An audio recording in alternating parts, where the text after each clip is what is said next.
jamais pénétré. Ah oui, il n'y a rien dans le catalogue.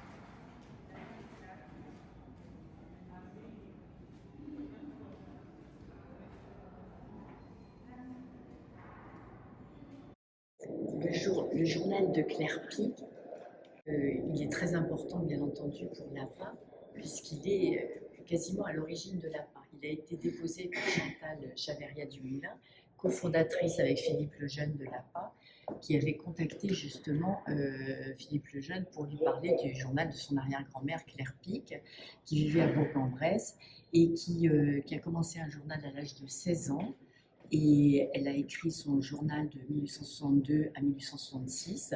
Et c'est un journal absolument étonnant qui raconte ses émois, son sentiment amoureux, l'importance de la religion aussi pour cette jeune fille très talentueuse. Et donc Claire Pic, pour nous à l'APA, elle est très importante comme Marianne Grimm un peu plus loin. Ce sont deux journaux d'adolescentes extrêmement douées et qui confient à leur journal tous leurs sentiments et tous leurs émois. Et voilà, c'est aussi, bien sûr, on a le manuscrit. La plupart de ces journaux sont archivés. On a les manuscrits à l'APA. Ils ont été aussi transcrits, mais les originaux sont donc déposés à l'APA, ce qui est extrêmement précieux.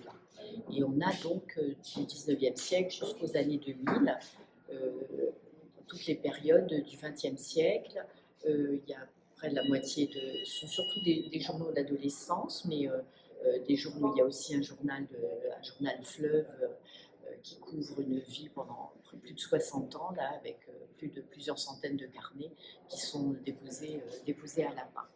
Donc on a une très grande variété, non seulement des périodes, des âges de la vie, et aussi des supports, des contenus, des registres.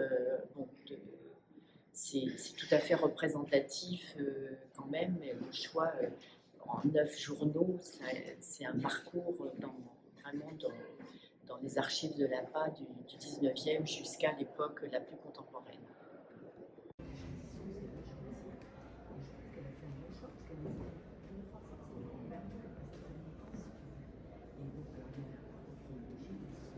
Alors, le journal de Simone, ce qui est intéressant, c'est que c'est le journal d'une jeune fille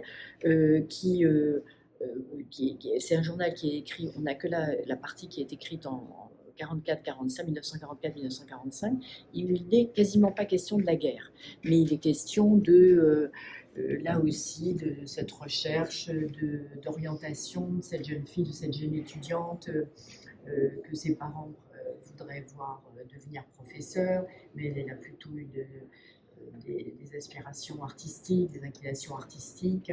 Donc, elle parle de ses difficultés, c'est aussi un journal d'éducation sentimentale, comme celui de Paul Jamin d'ailleurs, celui de Pierre Pic. Mais c'est vrai, c'est la particularité, on a beaucoup de journaux de guerre, mais celui-là, encore une fois, où on voit que les préoccupations pouvaient être autres aussi en marge des événements tragiques.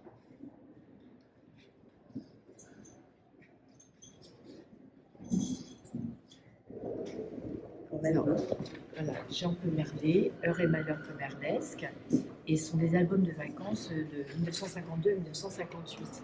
Et alors, c'est vraiment surtout les bonheurs des vacances et des congés payés pendant ces 30 glorieuses. La famille part avec les 4 enfants, avec une voiture très chargée, et ils partent en Bretagne, dans les Alpes, et c'est documenté. Alors, il y a des textes, il y a des photos aussi, là il y a des dessins.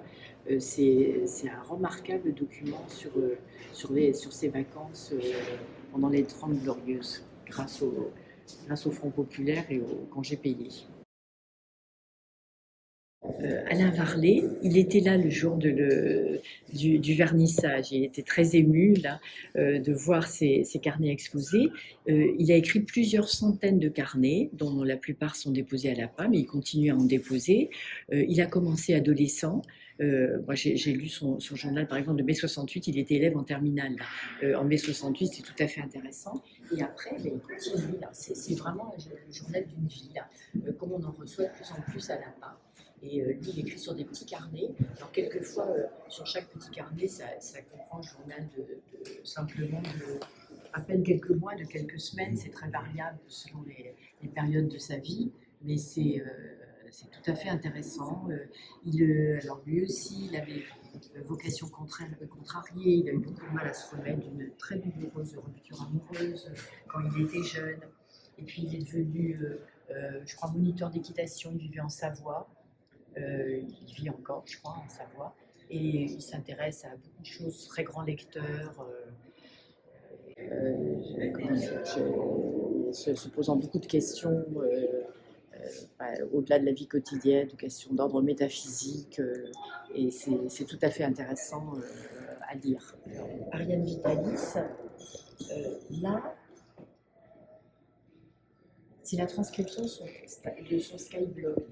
Donc c'est ce qui est le plus récent, c'est dans les années 2007-2012. Elle est très jeune, elle est née dans les années 90. Et elle a déposé à l'APA la transcription de ces quelques années où elle écrivait directement sur un Skyblog. Ces Skyblog qui n'existent plus d'ailleurs, mais qui sont reconnus par la Bibliothèque nationale d'ailleurs de France, par la BNF. Là. Et c'est un témoignage de ces nouvelles formes, bien sûr, de journal intime écrit directement sur un blog. Et elle aussi, elle était là présente au vernissage, et elle continue à écrire, mais moins sous forme diaristique.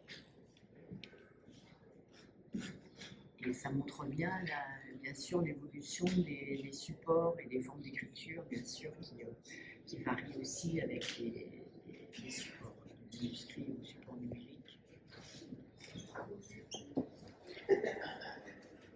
Adolescente, elle vit à Avignon, ce sont des journaux qui viennent de toutes les parties de France.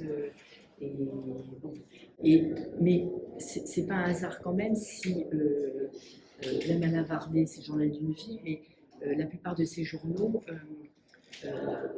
sont des traces de l'adolescence. Et on sait bien que c'est à l'adolescence qu'il y a ce besoin, qu'il y a cette émergence souvent d'expression personnelle et qui se traduit par la tenue d'un journal intime sous les différentes formes qui évoluent là, au cours des âges, depuis le 19e jusqu'à maintenant, mais avec une résistance très forte quand même du journal manuscrit. Alors là aussi, chaque journal déposé a une histoire particulière. Là, il a été déposé par Nancy Gorey Duncan, qui est une apaïste américaine, mais elle vit en France depuis longtemps, et elle était l'amie d'enfance d'Hélène Montgomery, et elle a été contactée par sa famille. Hélène Montgomery, qui était née, je crois, en 1944, qui a eu une vie difficile. Et les dernières années de sa vie ont été marquées par la marginalité. Elle avait été chassée, expulsée de chez elle. Les 10 dernières années, elle s'était installée dans une caravane au bord de la mer, dans l'Oregon, et c'est absolument extraordinaire. Bien sûr, elle avait pendant toute sa vie, elle avait écrit un journal, n'ont été sauvés que 3 classeurs avec ses notes, le reste est allé à la benne, puisque quand on l'a découverte tout à fait par hasard dans sa caravane, tout a été vidé, tout a été jeté. Sa famille a contacté Nancy Gorey Duncan pour lui confier ce qui survivait de ce journal, qui est absolument extraordinaire, parce qu'elle aussi, elle dessine, bon là c'est qu'un échantillon, c'est plein de couleurs, et c'était une femme extrêmement douée, mais qui manifestement a sombré dans une forme de folie, de marginalité absolue, et d'une vie très malheureuse. Mais elle parle de son passé, même dans ce journal qui date des dernières années de sa vie. Et c'est tout à fait étonnant. Il y a beaucoup mysticisme, mais comment dire, moi je trouve que c'est bouleversant quand on lit à la suite là, les trois classeurs là, qui sont déposés, donc, dont les originaux sont maintenant à la PA, là, grâce à Nancy. C'est absolument bouleversant parce qu'on voit bien sûr une femme au bord du gouffre là, qui, alors, le journal d'Ariane Grimm, alors Ariane Grimm, c'est l'autre bonne fée avec de l'APA, avec Claire-Pie, et surtout avec sa mère Gisèle Grimm, parce que de même, le journal de Claire-Pie a été déposé par son arrière-petite-fille, et là, le journal d'Ariane Grimm a été déposé par sa mère Gisèle Grimm. Mais c'est plus qu'un journal. Il y a 17 cahiers de mémoire, il y a d'autres journaux, il y a des histoires, il y a des dessins, il y a des photos, il y a des collages, il y a des photomontages. Ariane Grimm, de l'âge de 7 ans jusqu'à sa mort tragique à l'âge de 18 ans, à la suite d'un accident de moto, elle a une sorte de frénésie de création en utilisant tous les supports, en écrivant des textes de toute nature, et c'est vraiment, c'est plus qu'un chef-d'œuvre, c'est une œuvre entière qu'elle a écrite entre l'âge de 7 ans et l'âge de 18 ans. Là. Et comme si elle avait eu une sorte de pressentiment de sa disparition prématurée. Là. Et en plus, c'est une magnifique histoire de transmission, puisque là, sa mère continue à tout faire. Elle a un blog, elle a un site, et pour nourrir sa mémoire et pour conserver sa mémoire aussi vivante que possible. Et elle n'a pas, bien entendu, elle est très, très, très proche de l'APA, c'est une bienfaitrice de l'APA.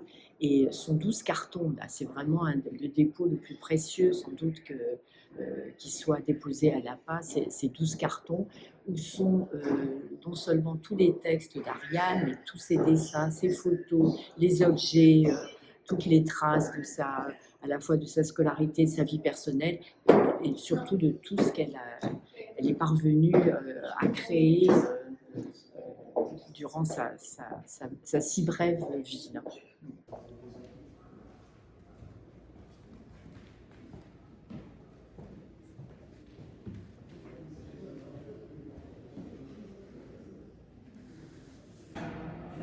je suis pas sûre que ce soit du chien. Enfin,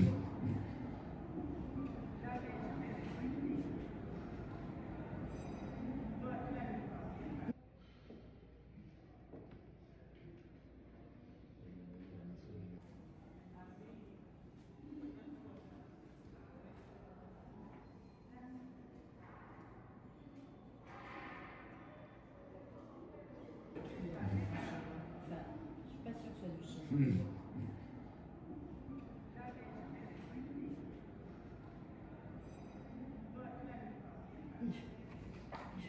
Il y a même l'intimité.